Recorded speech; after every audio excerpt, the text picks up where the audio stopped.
my name's Simon, and I'm going to tell you about finding hope when your first child takes you down a very different path to the one that you imagined.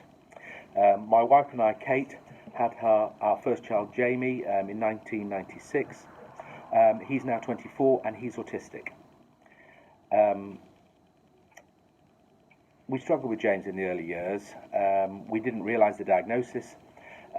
He went to two primary schools and really didn't fit into either, and eventually the teachers had to ask him to move on.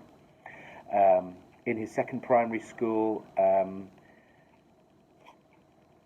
my wife felt quite isolated. The staff asked that she took James into the classroom ahead of the other children, so he wasn't in the playground. Kate wasn't in the playground with the other parents. So that was something that we had to get used to. Kate accepted that he was different to other kids and coped quite easily with the autism diagnosis when it came. I buried my head in the sand and found that much more difficult.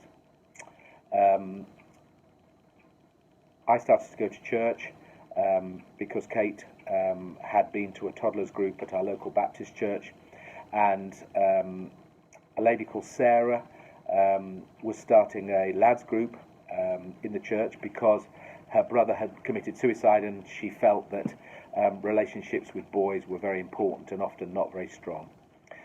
I just assumed James wouldn't be invited to join because kids often struggled with him because his behaviour was quite unusual. But Sarah insisted that he should join. He absolutely adored her, and I can remember on his 9th birthday that she was a lady with very few financially struggling, but she insisted upon buying him a present. She bought him some pyjamas. He then put them on, and I've just got this picture in my mind of James sitting on her lap during the lads group wearing his new pyjamas. We continued to be fortunate. People were kind to us and kind to James.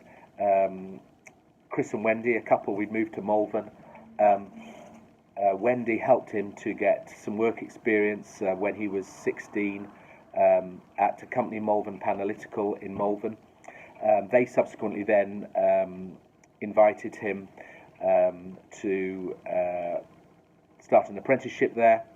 And I discovered later that David, the production director, had gone out and bought a book on autism because he felt he needed to understand more to try and ensure that the apprenticeship was a success.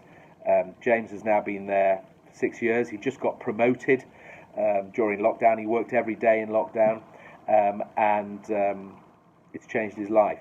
It's given him an opportunity. A lot of autistic kids don't work, but it's given him an opportunity, and we feel so privileged that he's had that opportunity. I'm not saying it's been easy for him in lockdown, but that's been a real constant for him and very important.